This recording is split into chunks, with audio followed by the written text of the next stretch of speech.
So have any of you seen Forks Over Knives? Yes. Then you probably recognize our next speaker, Matthew Lederman, Dr. Lederman. Dr. Lederman is a board-certified internal medicine physician specializing in nutrition and lifestyle medicine. He received his Bachelor of Science degree in biology at the University of Michigan, where he graduated with distinction. He received his Doctor of Medicine degree at Temple University School of Medicine and completed his residency in internal medicine at the University of Colorado Health Sciences Center. Dr. Lederman has participated in projects such as lecturing for Cornell Certificate Program. You guys know that. And of course, he's appeared in films such as Healing Cancer from the Inside Out, and of course, Forks Over Knives. Along with his wife and partner, Alona Pold, Matt co-founded Transition to Health Medical, Nutritional, and Wellness Center. And he co-authored Keep It Simple, Keep It Whole, Your Guide to Optimal Health. And most recently, he authored this book, The Forks Over Knives Plan, which I highly recommend. It's a fantastic read and has a lot of super useful information. Even if you've been at this for a long time, it's a must-have book. Matt joined Whole Foods Market in 2010 to help oversee various health and wellness programs. Please give a warm, big welcome to Matt Lederman. Hi, everybody. How you doing? Good. So thanks for having me here. It's great. I love talking to groups like yourself because you're so warm and welcoming. When we go to hospitals or talk to doctors during lunches, and they're mad at me. Where's my turkey sandwich at the lunch? And what's all this green stuff that you have out there? And then my favorite is they want evidence. They want evidence for what I'm doing. And I say, I'm telling them to eat vegetables. Where's your evidence for telling them to eat the Atkins bacon and cheese and all that stuff? But they don't need evidence for the standard American diet. Just if we want to change it, we need evidence. So anyway, it's fun to be here, and I appreciate that.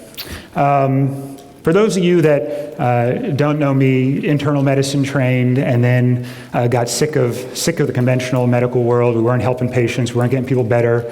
I was going to leave medicine altogether, and then I stumbled across books that showed that diet actually affects how you feel and can heal people. I learned from people like John McDougall, who I think is one of the best doctors in the world, how to treat patients in a way that actually heals them, and then reverse disease, and said, this is what we got to do. So we had our own clinic, then we started working with Whole Foods. We're helping them open, piloting a medical center right now for their team members and their dependents, where they get treated like this with programs where you get time with the doctor and health coaches, and it's all free for them and their dependents. So hopefully by getting people healthier, you can cut down on healthcare costs, and it can be a win-win for everybody. So that's where I am today, and then really excited by the Forks Over Knives plan that's come out, and trying to help people change this paradigm of you need to be told exactly what to eat and how much to eat and when to eat it, and just giving people the boundaries within to stay, and then all of a sudden you can change your life. As long as you just stay in there, the world is really up to you, and all the dishes are really just limited by your imagination. So that's where we're at today, and my goal now is to do this. We have to stop preaching to the vegan choir. And that's what I think that these are great, right? It's really fun to all come together, and there's a sense of community here, and we get fired up. But the question that I have, the impact that I want to have, because when I first started, way back when, I said, everybody has to be vegan, I don't eat animal products, that's what you got to do that, it's black or white, just get it done. And I just kept hammering at them, and whoever listened, whoever didn't, just went about their way. So the question is, how do we move the masses? And I like this idea here, don't let the perfect be the enemy of the good. Lower the bar. And people think that's kind of funny when you say lower the bar, right? Actually, spending 10 minutes clearing off one shelf is better than fantasizing about spending a weekend cleaning out the basement.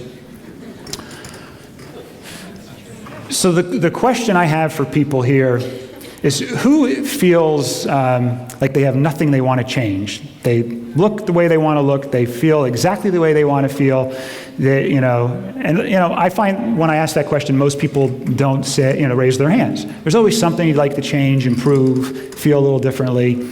And if it's not you, there's a family member or a friend that could potentially benefit from change. And that's the goal of this talk here, is to figure out, well, this is where I want to be, or I agree that this is a great place to be, over here, healthier, feeling better, but how do I get there, and why am I not able to get there if it makes sense to be there? And that's a big question when we're trying to move the masses. Why aren't people doing what makes a lot of sense, and it makes you feel better, and it gets you off your medications and it reverses disease? Why aren't people doing that? We're just telling them to eat oatmeal in the morning. Why aren't they doing that? And then on top of that, I say, they're like, well, I don't want to be vegan. I was just talking to my grandmother. She's 94. I was talking to her on the way up, and she said, Matt, I like a steak once in a while. I can't do your program. And I said, I don't care if you eat a steak once in a while. What do you do with the rest of your time? And people think that it's either I'm vegan or nothing. And that, I think there's a lot of reasons to be 100% plant-based, right? But let's talk about those people that say, like my grandmother, 94, that say, I got to eat a steak once in a while.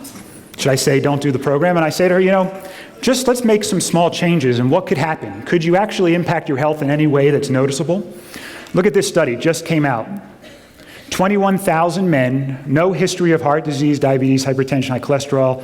They were followed for a period of, I think it was about 10 years, or so, give or take, 45 to 79. That's a large population, large spread. What was the impact of making what everybody I would think would agree is pretty wimpy dietary changes, right? This was the best diet group here. 3.2 servings of vegetables a day. Servings like half a cup, right? 1.6 servings of fruit per day, 0.3 servings of legumes per day, 4 servings of whole grains. That's like 2 cups of brown rice. 2.3 servings of fish per week. They actually included that in the best diet. They did some other things, like they minimized red and processed meats, they minimized whole dairy, they minimized some things also to be in the best category. But the question is, that's only about 1,000 calories if you did everything right there. They were eating on average 2,900 calories. That means 2/3 of their diet pretty much could have come from crap, and they still would have qualified for the best group, right? So people that tell me, well, I'm only going to do, I can't, I got to eat a steak once in a while, or I travel to Italy once a year and I'm not going to do this diet because I need to be able to eat what I want in Italy. Just do this. Even if you did this every day, you still have 2,000 calories to play around with in Italy for just do this for breakfast. Get this in, right? What do you think, though, the impact of diet was on heart attacks? In other words, heart disease is our #1 killer. People are dropping, 1 out of 2 people are dropping dead of heart attacks. It's a big deal, right? What do you think a wimpy dietary change like this had on reducing your risk of heart attack in a percentage? 5%, 10%, 30%, yeah. 20% lower risk of heart attack just doing that wimpy diet. And I would say they would be better off probably if they didn't eat. I don't think the fish is protective. I think the fish, if anything, would get in their way. But anyway, 20% just for making that little dietary change. Now, what happens if they also added alcohol and smoking? So they said, don't smoke, drink a little bit, moderate alcohol. What do you think the impact now on heart? So you did the diet, plus you didn't smoke, and at most you were a moderate drinker. What do you think the benefit went up to? 30%? 64%. 64%, just doing those 3 stupid little things. Most people could argue that here, you'd say you could do those in your sleep, right? It's pretty easy not to smoke in your sleep. It's pretty easy not to drink in your sleep. You just have to get a couple vegetables in while you're sleeping. What was the impact of activity? Okay, so now I said, don't sit on the couch all day. If you're going to sit on the couch, do it for 23 hours and 20 minutes. But save 40 where you're walking, right? So you have a lot of time on the couch. Anybody ever try to sit on the couch for 23 hours and 20 minutes? It's not easy. My wife was, everybody's on bed rest, or I had to be on bed rest for a couple of days. It's very hard. So you got to get up and walk. And then you do 1 hour during the week of more vigorous activity. What happened now to your heart attack reduction? 76%. Now I said, don't be really fat. 37.4 inches was the cutoff. Make sure you stay relatively trim. A lot of people would argue 37.4 inches is not trim, but let's just say that's where you got 86%. Wow. So what percentage of people now, those silly little things, right? You could do most of that in your sleep. Those silly little things, doing these 5, what percentage of people are actually doing that? 10? Anybody think 20? 30? 3? 1%. But this intervention can stop 4 out of 5 heart attacks. You see what I'm getting at here? We're talking about people who say, my grandmother says, who's likely, her number 1 chance of dying is from a heart attack. She's telling me she can't do this program. She shuts off completely because she wants a steak once in a while. According to this study, you can have a steak every day and still do okay. So I would also argue that health, we talk about diet a lot, but I think there's 8 habits of highly healthy people. Right? I think that's what I would come down on. I say if you're maximizing these areas, even if you felt great, let's say you're young, you could pretty much eat sawdust and still do okay, right? You want to watch out for these areas to make sure that you're preserving your health for when you're older. Number 1, eat healthy. And when I say eat healthy, it doesn't mean just force yourself to count calories and force yourself to portion control and eat even though you want more. You can't, you have to stop yourself. I would say those aren't healthy diets, right? If you have to stop, hey, I would like another piece of that, but I can't because I'm going to get fat, I would say you're not on a healthy diet then, right? And then look at this type of, you can still have pizza, right? It's a whole foods, plant-based diet. We all know the answer there. I was going to do a talk about showing you some great studies, about some medical information, some nutrition information. I said, do we need more studies? People know this is what you should be eating. People know this is what you should be doing. Why aren't we doing it? Why can't we get more people to do it? So that's why I sort of changed over who wants to look at more studies right now. Be active. Look at that. Now I have made it I'll talk about this a little bit later, but I've made it my mission to improve 2 areas of the 8 that I haven't been focused on, and part of them is yoga. So I made a ritual where I'm going to do yoga once a week, no matter what, and I'm going to make sure, that's one of my rituals, and I'll talk about rituals in a little bit later. But look at this, I can't do this. You should see me, my wife does it with me, she laughs at me half the time, and she's not trying to laugh at me, it's just all the noises I'm making because it hurts so much. Right? But it's just fun, you got to get it in. Be active. And active, by the way, we talk about, it's cardiovascular, it's balance, it's flexibility, it's resistance training, it's, the impact exercises. So I include a couple of things in there. Enjoy the sun a little bit. Don't get burnt. Everybody's afraid of the sun. Sun is good for you. Too much sun is bad for you, just like too much of anything else. Reduce medications and reverse disease. Medications are not good for you. People that are managing disease with medications are not making you healthier. People that are preventing disease with medications, a lot of preventive programs are about controlling your blood, getting your blood pressure under control. That's not making you healthier. Blood pressure medication doesn't make you healthier. My goal is to get you off medications and reverse disease. That should be one of your goals. Engage in positive social behaviors. Are you stimulating yourself? Are you numbing yourself with alcohol? Are you stimulating yourself in the morning with caffeine? Are you cashing out with other drugs? Are you smoking because you think it lowers your stress levels? Be aware of that stuff. You want positive social behaviors. If you're not sure if it's positive or not, question if you would wish it on your children. If you want your children to do that, it's more likely to be a positive social behavior. If you would not recommend your children do it, especially the little ones, it's probably not a positive social behavior. Sleep and restore. This is a good one, right? Because a lot of people take pills to sleep. I would argue that's not meeting this habit. That's not meeting health here. What you need to do is be able to sleep through the night and wake up in the morning feeling restored. And if you say, I sleep 8 hours, but I wake up, I'm exhausted, and I need coffee, I would say we're not quite there yet. We got to work on this. And all these are areas that we work on with patients, right? We got to get all these optimized, not just the diet, but the diet is probably the most important. So sleep well, feel restored in the morning. Seek joy and balance. So, smile. I think meditation is the other area that I have had the hardest time getting myself to meditate. I could think of so many better things that I have to do in my mind than meditate. For years I've been trying to do it. I finally cracked the code for myself, and I'm doing it regularly, and I think it's something that's important. A lot of people might think it's, it's not mainstream, although today I'd argue it probably is, and I think it's really important. I think work-life balance is a huge problem in our society, and I know a lot of people that have a lot of quote-unquote medical issues, but they're mostly connected to a deficiency in this area. Work-life balance and stress reduction. And I got serious about it when I took a personality, one of these type of assessments, and I really did well, except my biggest weakness was I got stressed achievement. So I was achieving, but I was stressed. I was doing it with a level of stress, and that's not healthy, right? And you want to get what they call poised achievement. And I said, okay, now I have a target, I have a goal. When I have a goal, that helps me, I shoot for it. So I think people can use these different habits to say, okay, what areas do I want to target? And you want to be careful not to overwhelm yourself. We'll talk about that in a little bit too. And then community. Community is important. In fact, I think those studies that look at alcohol and they say that moderate drinking is helpful, I think they do two things. I think one, they select moderate people. They're probably eating moderately, because it's not randomizing people to different amounts of alcohol. It's looking at people who happen to drink moderately and saying, oh, these people are healthier.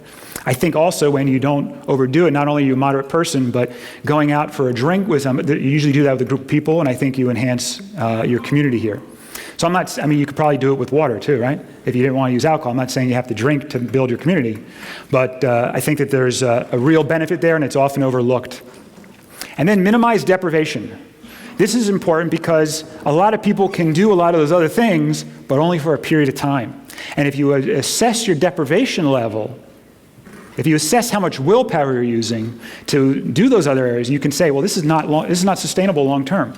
Deprivation level has to be low for you to sustain something long term. And if you're honest with yourself and you really say, well, am I feeling pretty deprived? Yes, I am. Okay, let's go. Now I'm going to talk about reflecting and looking inside and saying, what's going on? Don't just be someone that bounces around like a pinball following different urges.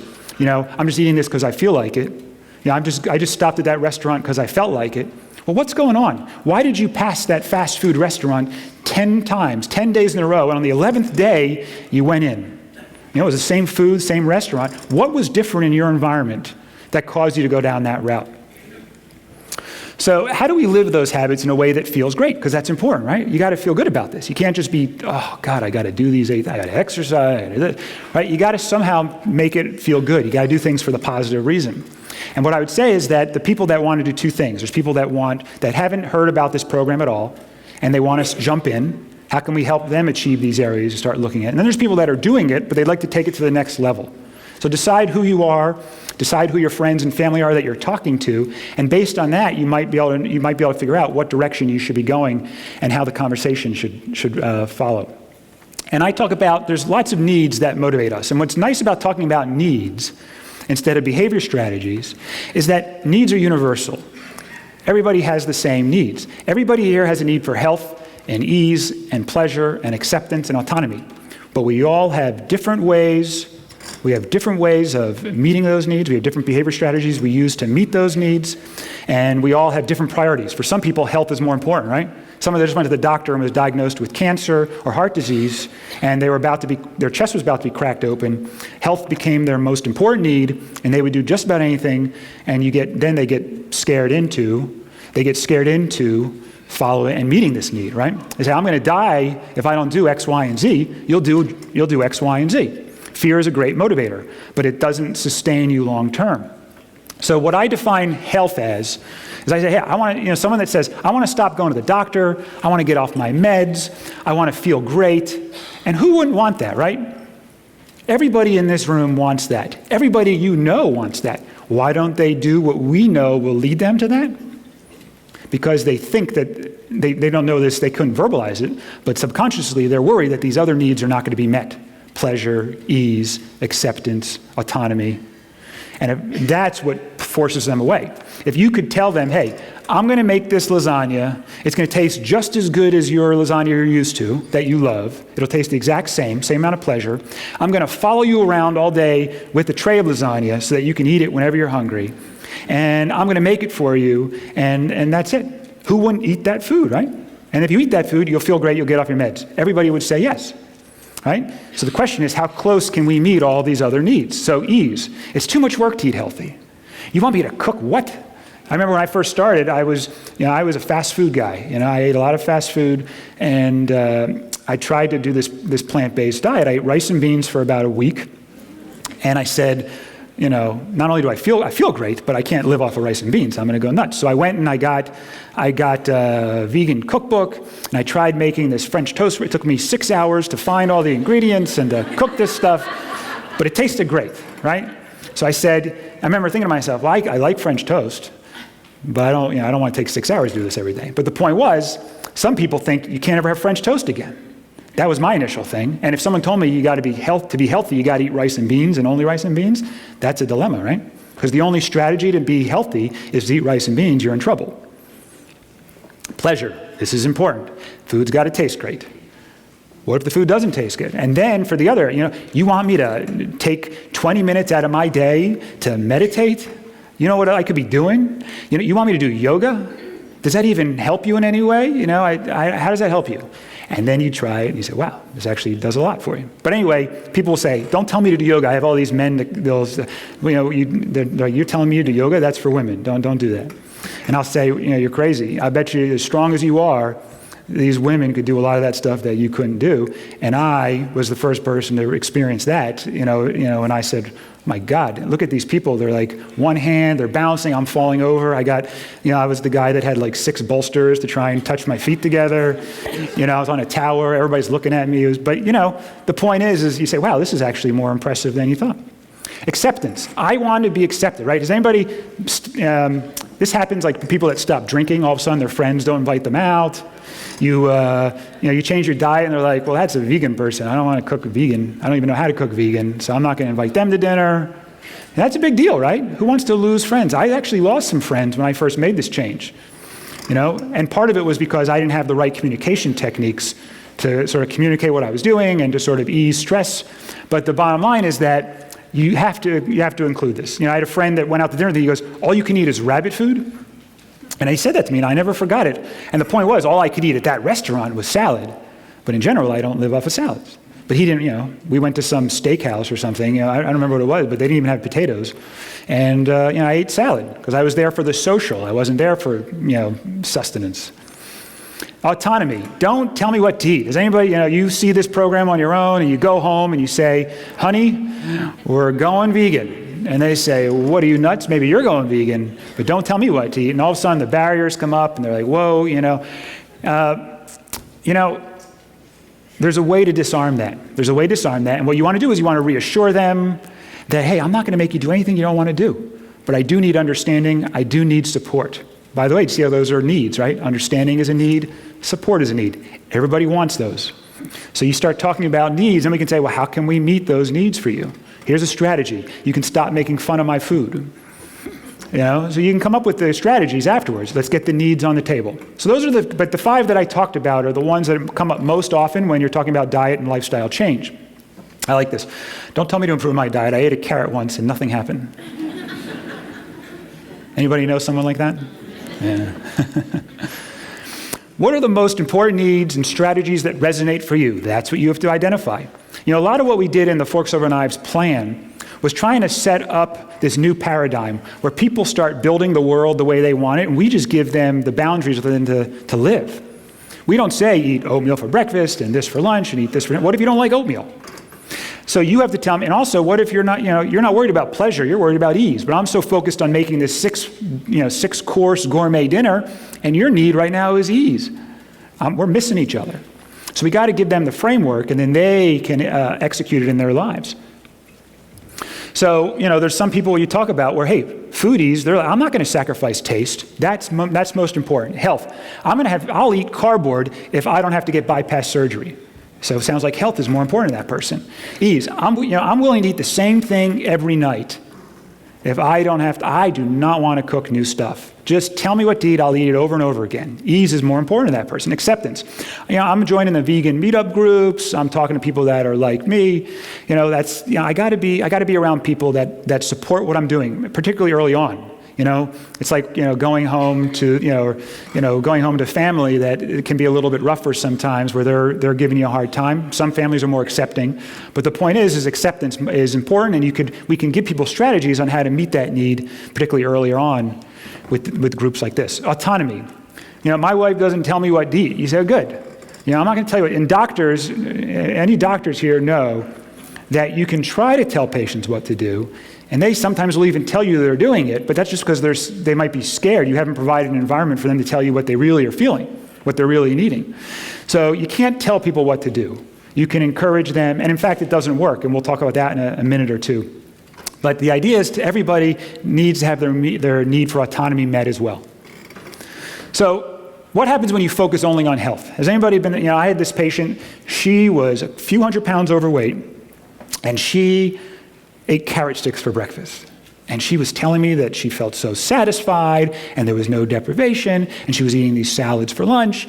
And it was like a couple of weeks, pounds were just melting off. She was so excited. I said, this is not going to be good. There's no way you can eat carrot sticks only for breakfast every day and convince me that you're satisfied. Maybe you're that 1 in a million person, but most people couldn't do that. But then all of a sudden the cravings start popping into your head, but you push them away. Willpower. Don't think that, don't go there, don't do it. And then all of a sudden, willpower runs out. You end up at I like burgers and fries, that was my weakness. I end up at a fast food place and I'm saying, what happened? How'd I get here? But then you judge yourself and you tell yourself you were weak-willed and you were bad and what were you thinking and you got to do something, and you go back to putting yourself on that same ridiculous diet that caused you to fall off in the first place. I got to get back, I got to eat more carrot sticks and be firmer with myself. That's the trap there. You don't want to get caught in that. You're not focusing on all of your needs there. You're focusing on just health and maybe ease because you don't want to learn the new ways to cook, but you're not going to be successful because there's other needs that are often being sacrificed. This is another thing, is be intentional. So that's what I like about putting those needs on the table.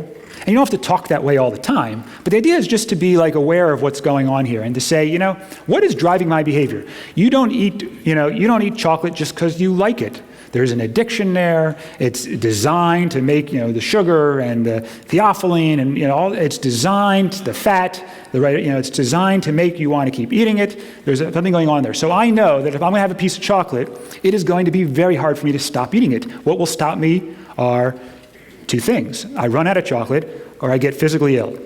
That's how I stop eating chocolate. So I will say, well, if I'm going to have it, be careful. You're going down this pleasure trap that Doug Lisle has explained so well. Be careful about it. And then I say, I'm going to have an apple standing right by. Because for me, I found that if I have a piece of fruit, it stops that whatever is going on there that's making me eat chocolate till I'm sick. So that's how I manage that. Right? But the idea is for you to be intentional and to know what's going on, not just I like chocolate. You're driven, people are driven by these needs. And a lot of times what's going on, though, is you're really just moving around by urges. I feel like doing this. I want to go. It's like someone who's just sort of skating through, right? I want to do this, and then I'm going to do this, and then I feel like this. But understand what's going on underneath, and you'll be more successful. Indiscretions. Who here has had what they would call an indiscretion? No one's raising their hand? That's impressive. I have had an indiscretion. Something that I ate that I wished I didn't, and I think most people have experienced that at one point in their life or another. What's going on there? Needs are not being met. What should you do? Should you get mad at yourself? Should you judge yourself? Or should you identify what needs are not being met? Should you identify new strategies? Say, the strategies I had before are not working. They're not it's missing something. So you want to be like a little private investigator and figure out what's going on. So that's helpful for the people that are saying, I either want to get started or I'm already started, but I want to take it to the next level. When you have what you call an indiscretion, figure out, I'm at wherever I'm at before I started for a certain reason. I'm meeting all of my needs the best I can with whatever strategies. Some of them are sacrificing other needs that I want to start focusing on. So let's figure out what to do as I push myself forward here. So how do I move forward without looking back? How do I do that? Well, like I said, you got to remove judgment. When a patient comes in, I know that after about 6 weeks, they're going to, there's something that's going to flush out that they were using willpower to cope with. We don't know what it is, and I could have talked about it on week 1. I used to talk about it on week 1. This is going to happen, but I found you have to experience it. You have to go through it, and then not only will they remember what I said, but it'll make sense to them. It'll be relevant. So you remove the judgment, and when they have those indiscretions, you just say, hey, here's an observation. What's going on here? Judgments, how do you know you're judging? I ate, how much is a lot when you say, I ate a lot of this? You don't know, it's relative, right? So that's probably a judgment. I ate 2 cheeseburgers, that's an observation. So you want to be careful. If you're judging yourself, that's going to lead you to failure in the long term here. Judgments elicit negative feelings. Do you feel guilty about it? What I tell patients to do is I say, when you're running into trouble and you have what you call indiscretion, I want you to feel good about it. I have another piece to my puzzle that I can now put in there, and I can do things differently next time. I have more information. That's great. That's exciting.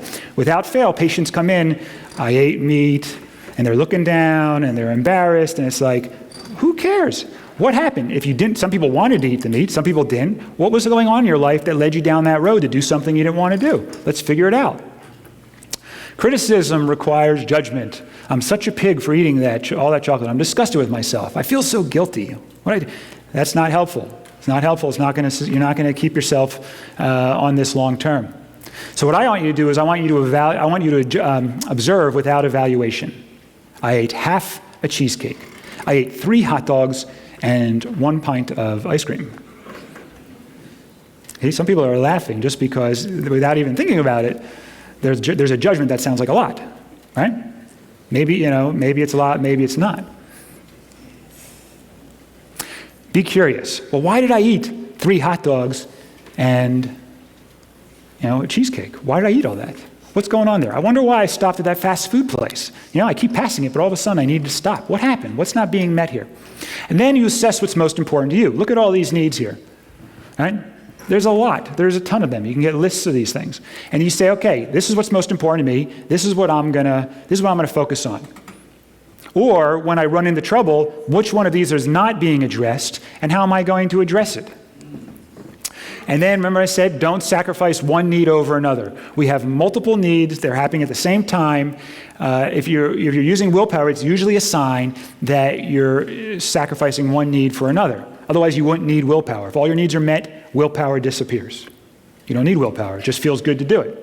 So if you're using willpower, there's a need that's not being met, identify it, and then figure out strategies, behavior strategies, that will allow you to meet that without sacrificing the other stuff. So if pleasure is not being met, you don't just say the heck with the program. You say, well, how can I make that program? I've been really craving bread pudding. I really crave it. I just have to figure out a way. Can I make that in a healthier way? Can I use healthier ingredients to make it and still meet that flavor profile that I'm craving? Maybe you can. Explore it. Create your new behavior strategies. Make them doable. This is important. So you can't, I want to lose all my extra weight. How do you do that? Is there anything to do there? You have to then think about do it. So versus I will eat 1 bowl of oatmeal for breakfast every morning. You see how that's doable? So when you're creating new strategies, make them doable. Create rituals, no matter what. Some people say, well, I was eating really well, and I had a death in the family, and then, and I fell off. And I say, I'm really sorry that so-and-so died. That's terrible. Did you stop brushing your teeth? No, most people say, I still brush my teeth. I say, well, there you go. That was a ritual that you said, no matter what, I will brush my teeth. So now we have other rituals. And you want to keep them simple, and you don't want to do too many at once. So my meditation ritual, when I first started, was I'm going to think about meditating for 30 seconds a day. Just going to think about it. But then by thinking about it, I was meditating, I got confused. So the point was that I said, that's my ritual. And I did one ritual. It takes about 3 to 4 weeks for that ritual to become habit. That's a good thing. Then you can do another ritual. So you can focus on having 12 new rituals a year. Now, some people are like, wow, this was easy. I could do more. Knock yourself out. But start with one ritual for 1 month. Make it doable. Keep it simple. Make them positive. I won't eat refined grains versus I will eat whole grains. No ice cream ever again. That's how some people come at it. Wow, no ice cream ever again. No, I can try all these new desserts. So not only can you rephrase it for yourself, but if you're talking to people and you're supporting them, you can help change their language too. Make them concrete. I will eat better. What does that mean? Right? I will use whole grains instead of refined grains whenever I can. That's concrete, right? Now you know what you're talking about. Make them present. I will eat whole grains for the rest of my life. That's way too far in the future. Way too far. Just focus on today. I will add whole grains to all of my meals today, or I'll add whole grains to my breakfast today. Make it present. So now, changing behavior can be challenged. I like this quote too. Given a choice between changing and proving that it is not necessary, most people will get busy with the proof. Huh? Yeah. So we're going to talk about this a little bit here. You don't want to let a few small roadblocks get in your way. Let's look at some of them. Let's look at a couple. I won't eat this way when I'm traveling in Italy. And I'll say, well, who cares? How often are you in Italy? Right? If you were in Italy for a week and all you ate was mozzarella cheese 3 times a day for the entire week, but the other 51 weeks you ate a whole foods plant-based diet, I would say you're doing fantastic. And who eats mozzarella cheese 3 times a day for an entire week? You don't do that. When I went to Italy, I brought oatmeal. I always through customs, like, what's this big thing of oatmeal? And then I cooked the oatmeal. I got fruit from one of the fresh stands. I got, at the market, you get all these vegetables. I got a can of beans, a whole grain bread. That was my lunch. And then at dinner, I did the best I could. But now one meal was not great, but there was still some really healthy stuff. So I got to explore the cuisine, and then I did really well. But anyway, even if you didn't do that, that's the strategy I decided worked for me at that point. I will not, who says this, right? I will not give up cheese. Well, do you eat cheese with every meal? Do you only eat cheese? It's so funny how people come up with these things. And that's what they use to prevent them from getting started. And that's what we have to avoid. If we talk about vegan as the only strategy to achieve health, then that will get you out of being healthy, right? Because you cannot be vegan and eat cheese. So now you have strategies that are colliding. You don't want that to happen. Make a list of everything. I love this, right? Someone comes in, well, they come like this with their spouse. The spouse is all excited. They got their hands on their hips. They're folding like this. I'm like, oh my God, we're going to have a fight soon. And I say to them, what don't you want to change? Let's make a list. You give them a pen and paper. They're listing. I said, okay, good. Let's put this on the side. Now we're focusing on everything else. I'm not touching that over there. But you know what they just did? They just gave me a card to change everything else. That's pretty exciting, right? And they're like, oh my God, I need to add something to the list. I said, no, you already made the list. You're not allowed to add to that list. So the way I eat is a habit. Have you heard of that one? Well, I can't change it. It's a habit. You can't break habits. Who's driven in the US, has gone to the UK or gone to Australia and driven a car? And you just say, well, I can't drive a car. They drive on this side, I drive on this side, so I can't drive. No, you get on the other side. I did it, and I remember it was really funny. Someone on the other side, on the other seat, was just saying, far lane, as I'm turning, because I was going to go into the wrong lane. And whoever's been there will realize how hard it is to stay. You want to turn on the opposite side. You also drift off the road every once in a while because you want your body on the wrong side of the street. But the bottom line was we figured it out, everybody made it, and it was a habit that I was trying to break. Skim milk. Anybody moved from skim milk to whole milk or whole milk to skim milk? They love whole milk. I did that. I loved whole milk. Went to skim milk. It was disgusting. It was water. Then I got used to it. Then I tried, someone put whole milk in front of me once. I thought it was disgusting. It was like cream. It was habits. I just changed them. Diet soda from regular soda. Anybody ever done that? These are habits that are broken all the time. Habits are not an excuse, right? Are you looking to prove us right or wrong? I know when someone's going to be successful based on this. If I say, here, try this lasagna. And if you like the taste of it, tell me what you think. And they're like, oh, I can tell that this is different. That's one person. The other person's like, wow, I can get used to this. I know that person, besides the other person's looking for reasons why this isn't going to work for them. You got to change your mindset. You got to say, I want to be healthy. I want to make this work. Part of that is eating food that I can get used to. Of course it's going to be different, just like the diet soda and the skim milk and the driving on the other side of the road. I used to say the wrong side, but now I say the other side. So I was corrected when I was there. And anyway, you can get used to this stuff. So what's ambivalence? This is why people struggle. People often get stuck not because they fail to appreciate the downside of the situation, but because they feel at least two ways about it. If you remember one thing, remember this. Because a lot of people will say, the reason why they did not quit smoking is that I did not tell them how unhealthy smoking is. And if I could just give them more information, they will change. A lot of times that's what we do with the diet. There's some people that know nothing about this, right? And they see the movie or they see the book and they go, wow, that's fantastic. They make the changes. Most people will agree that they should be eating more fruits, vegetables, and whole grains, right? It's not a lack of information that's stopping them. It's that they feel two ways about making the changes. So ambivalence, reasons to maintain the status quo versus reasons to change.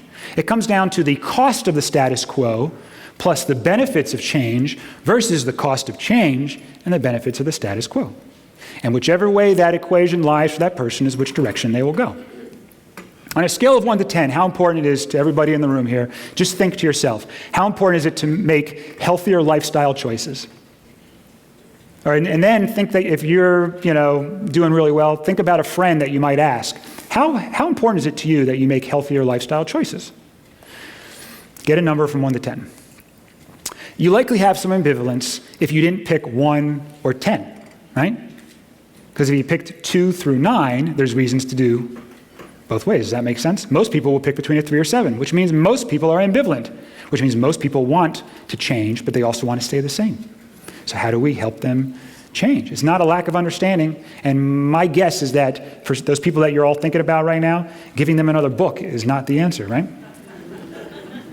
Or another lecture. So that's why I also said I'm not going to do another lecture about the medical articles on nutrition and medicine right now. That's not what the world needs right now. We need to address these issues. So without expectation of change, people often won't.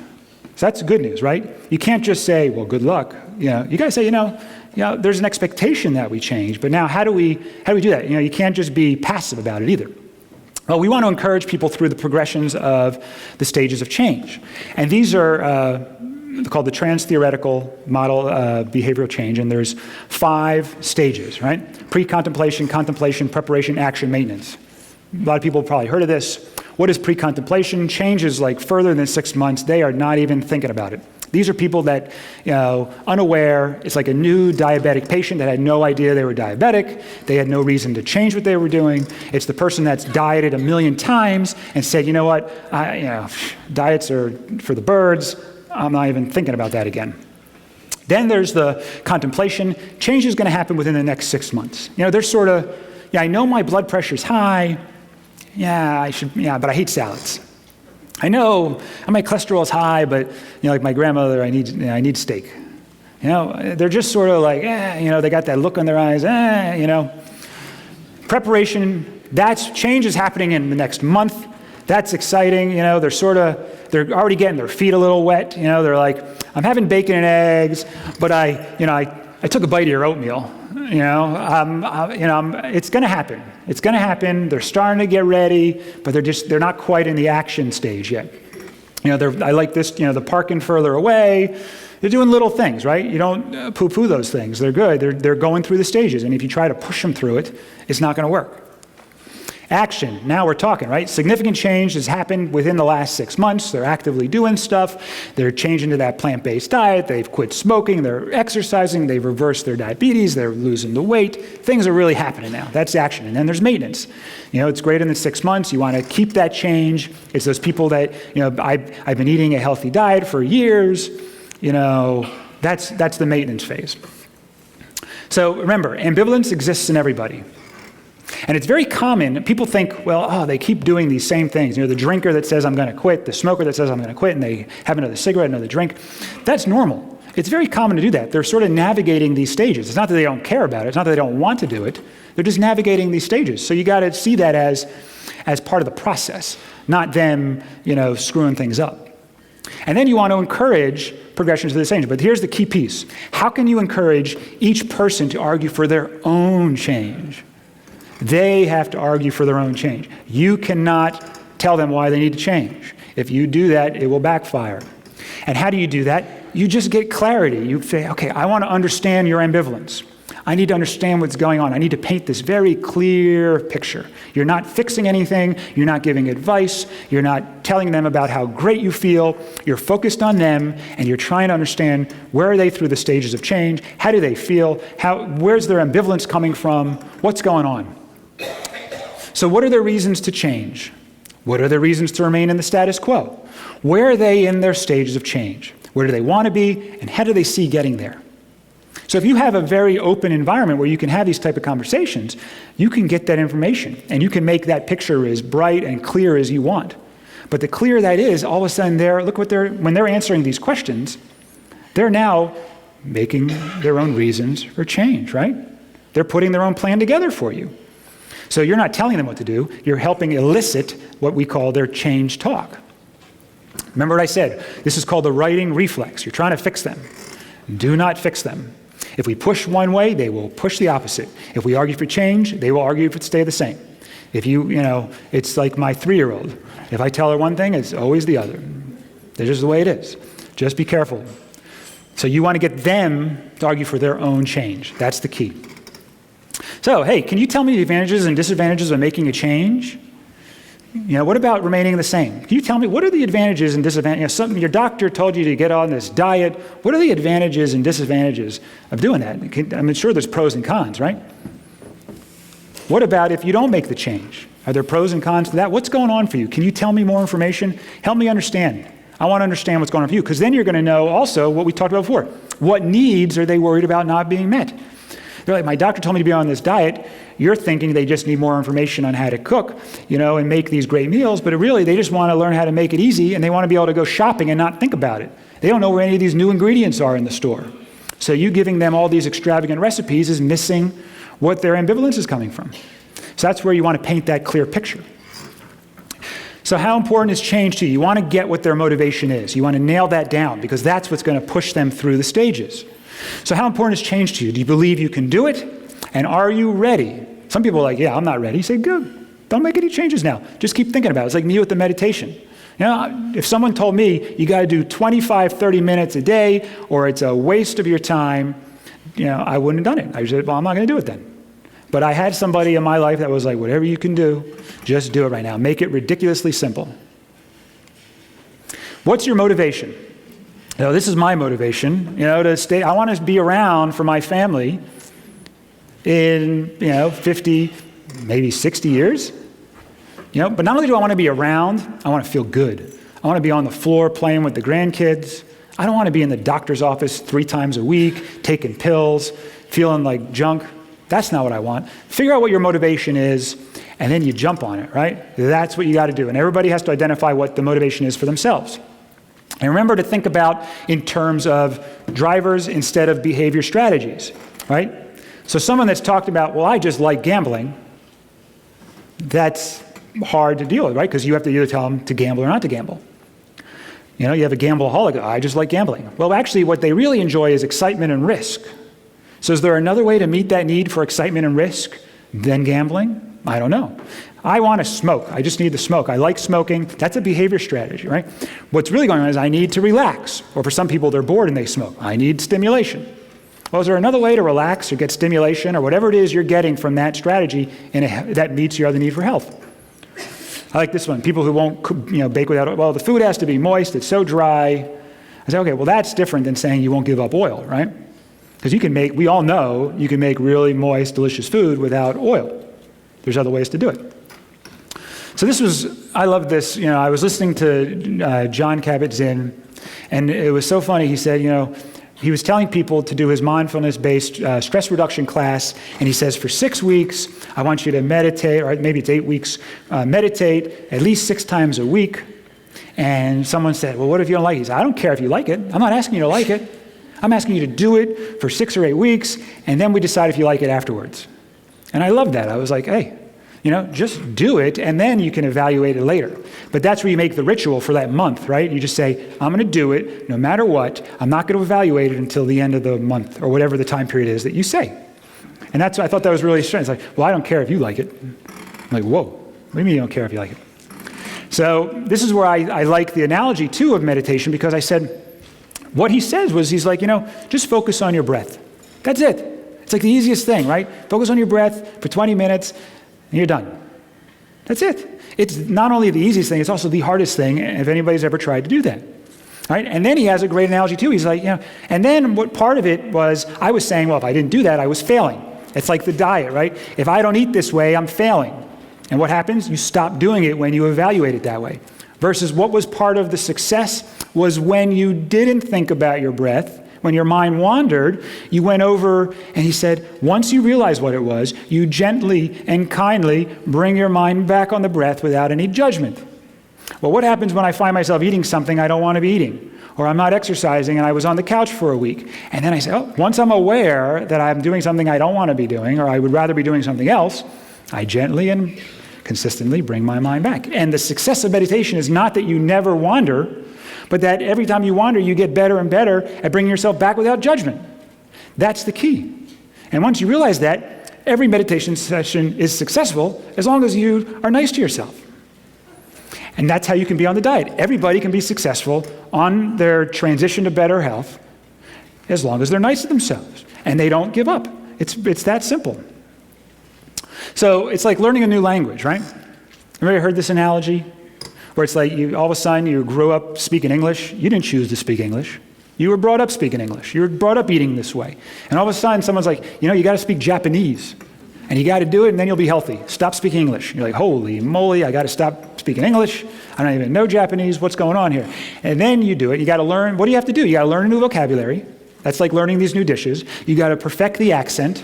What is the accent? Well, I made the lasagna, but it tasted terrible. I must have missed one spice or one tweak. I got to perfect that a little bit. And then all of a sudden, you're speaking fluently. Now, for some people, they want to jump right into an immersion, right? You don't speak anything else, you just jump in and you do it. And you don't speak anything else but Japanese for a month, and you feel great, and you're like, wow, this is really cool, I can do it. Other people want to slowly work their way in. The key is not that I tell you what you need to do, that you figure out what's most likely to lead you to being successful and sticking with it long term. You have to decide for yourself. That's another reason why I can't tell you the right way is to jump in 100%. The right way is to transition. I don't know what's right for you. I don't know what's right for your friend, but I could help you figure that out. And that's the goal. And is it really like learning Japanese? Have you seen come on. Make a bowl of oatmeal, learn Japanese. Make a bowl of oatmeal. Come on. Let's be serious. What type of transition is best for you? 100% immersion, just changing breakfast, adding an apple after your steak? I don't know. But figure it out, get started, don't look back. Set yourself up for success. You got to remove the obstacles. I love the people that are like, I want to change my diet, but I don't want to do anything else differently in my life. I'm like, whoa, wait. You get home from work at 10 p.m., you eat whatever crap you drove by. We got to set ourselves, maybe you got to shop on a Sunday, or you got to pay for a meal service. You're working so much, you make a lot of money, pay for someone else to cook for you. So we got to do some things differently. Don't think you can come back at 10 p.m. with the same junk in your pantry and somehow be miraculously successful on the program, right? That's a big one. Set yourself up for success. I do that with my daughter. You don't put a big bed in front of her without railings and ask her not to jump on it without holding on. You got to say, well, let's put some railings on. Maybe I'll stand with her. Set them up for success. And then address all of your needs. You got to address all your needs with behavior strategies that do not sacrifice one for the other. Make a commitment today that I will no longer sacrifice my need for health, to try and meet other needs. But I will keep all those other needs in mind when I'm meeting my need for health. And I'll decide how my need for health is best met. That's what you tell yourself. So we want, I think that what's cool about the Forks Over Knives plan is that it's liberating, it's empowering. There's no portion control. There's no calorie counting. You eat when you're hungry. You stop when you're satisfied. You just eat within these boundaries. That's it. That's the diet. No meal plan. You trust the guidelines. You find food that excites you. That's it. That's great. It's just a new paradigm, because most people on diets want a plan that says eat this for breakfast, this for lunch, this for dinner, and don't do anything else. For you to be long-term successful, that's why diets don't fail. Or that's why diets fail, is that you're not giving yourself the flexibility that you had on the American diet. Was anybody saying on the American diet, eat this for breakfast, eat this for lunch, eat this for dinner? Nobody was telling you that stuff. You ate whatever you wanted, whenever you wanted. You were driven by those urges. We need to set up a similar environment. So I like this one. It's a road trip. Think of it that way. Don't think of it as you need to be vegan tomorrow. You say, you're in Los Angeles and someone says, you got to be in New York to be healthy. If you get, I don't care where in New York you end up, but somewhere in New York, that's where health is. And you say, well, how fast do you want to get there? And can you do anything to make the trip more enjoyable? Can you get it more comfortable? This is the same thing with the diet. Can you do it with friends? Can you get some fun books? Can you find some people that are funny when they lecture, so when you listen to them, they make you laugh? Whatever it is, think about it. It's like having someone rubbing your shoulders the entire trip all the way over. Makes it a little nicer. And then what you say is, what if this happens? What if I take a wrong turn? What if I get bad directions? Someone tells me to eat this and I should have eaten that. I get confused. What if I run into bad weather? I call that like an emotional storm. You just had a terrible week at work and it was just a mess. What if you get sick of the drive? You just need a break. You're like, I am just done driving today. I've been driving all week. What if you miss home? You're like, LA is familiar. That diet is familiar. I miss that. Well, you know what? If any of those things happen on your trip and you knew you needed to be in New York, would you say, the heck with New York, I'm going back to LA? Oh, you'd figure out a way to deal with all those things. And that's what you want to do. You got to figure out a way. This is going to happen. That's okay. But you just figure out a way to deal with them. It's not the end of the world. How do you know when you're at success? How do you know when you're there? This is what I would say, but you can define it for yourself. I would say you're preventing or reversing diseases. You've reduced or eliminated medications. You have minimized your need for any testing and procedures and medical care. You sleep fantastic. You wake up restored. You have tons of energy. And you're following those 8 habits of highly healthy people. You got to make sure you're doing all that stuff to some extent. Keep it simple. Keep it simple. Very, very simple. People are like, what do I do? The prescription for health is so simple that it almost takes away. That's why people don't believe us. Like, this is too easy. There's got to be some magic combination of supplements and some foods for this disease and foods for that disease. And yeah, it's this simple. For most people, you eat fruits, vegetables, whole grains, legumes, starchy vegetables. Pick any or all of those. Eat as much or as little of any of those groups as you want. Do that for the rest of your life. Make that the most of your diet as possible. That's it. And then, whether you eat those foods or you're going to make dishes like lasagnas and granola and pancakes, enchiladas and shepherd's pie, cookies, cupcakes, brownies, just use those 5 food groups as the ingredients whenever possible. So I'm telling people to use dairy and eggs and meat and sugar and all that stuff as an absolute last resort. What I would tell them is that most of the time you don't need it. Very rarely. And then for that one dish that you just cannot get used to, is that a reason to stop doing it for all the other ones? No, just do it and then eat that one dish. I don't care. For a while, I got my bread pudding when I went to Vegas at the Wynn, and I ate this little piece of bread pudding with that little cream sauce. Fantastic. And then eventually figured out how to make it. But for a while, that was that's what I did. Once a year. So like I said, use sad ingredients as your last resort instead of your first resort. That's how people, they don't even know that right now. That's it. That's simple. Remember, there's nothing magical. A lot of people are like, wait a second, this diet can change diabetes, and it can change, like, wait a second, diabetes and heart disease and cancer and obesity and reflux and arthritis, and it can make me younger. That's ridiculous. Can one food do that? What's magical about the potato? I'd say, you got it wrong. What's magical, what is so impressive, is that they designed the standard American diet to cause all of those problems. If you get off of that diet, eat just about anything else. Heck, you can eat nothing, right? Dr. Clapper's here, eat nothing. And you get so much better. Right? It's the standard American diet that's making you sick. That's what's magical. That's what's miraculous. Eat just about anything else. We're going to give you the healthy stuff, right? You get better. Do I need to be vegan? That's the question that I get. I'm not going to be vegan. I don't care. Stop using the V word. Who here is 100% whole foods plant-based? Raise your hand. All right, I'm going to ask you again. 100% whole foods. So what I do is I don't raise my hand because I eat probably 90% whole foods plant-based. And I eat a little bit of oil, a little bit of sugar sometimes. When I'm going out, I can't avoid it. Technically, oil and sugar is not whole foods. So some of my calories are coming from a non-whole foods. So I'm not even 100% whole foods plant-based. So think about it that way. You want to eat as much as possible whole foods plant-based. You want to make your calories as much as possible from whole foods that are plant-based. But no one's really, when you think about it, 100%. You're just not. So stop trying to be 100%. Stop worrying if you can be 100%. Who cares? Maybe we should title the talk, Who Cares, right? That might be a good title. Who should consider pushing closer to 100%? I'm not saying I'm definitely 100% plant strong, right? Why am I 100% plant strong? Well, I'll tell you that if I was 90% plant strong and I ate 10% of my diet came from animal products, I would bet that nobody could tell there's anything wrong with me. I wouldn't get sick. I'd feel great. That's what the science shows. But you know what I can't do? I can't do moderation. I can't eat 10% animal. I just can't do that. It's all or nothing for me. Most people can't do all or nothing. And then there's a lot of other reasons to not eat animal products that I think are great too, that have nothing to do with health. But if you're really sick, the people that Dr. Esselstyn sees, the studies show, that's his study, right? 100% plant-based.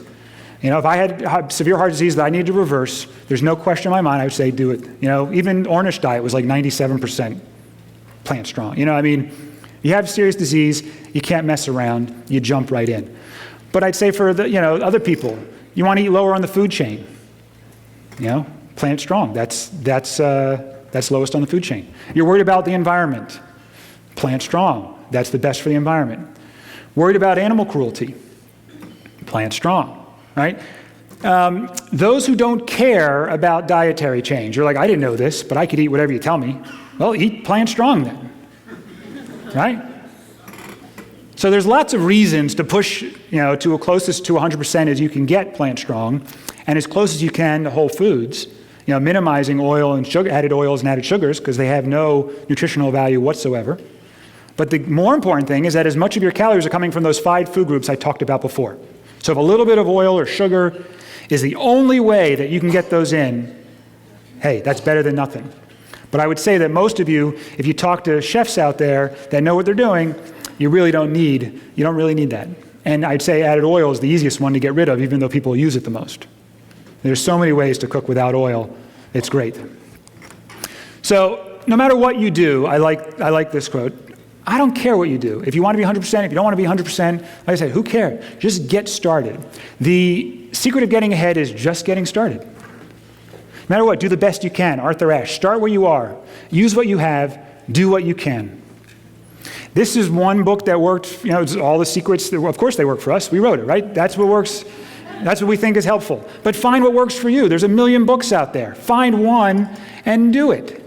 And make your rituals and start making it happen and meet those needs and worry about your ambivalence and deal with it. Don't put your head in the sand. So find what works best for you.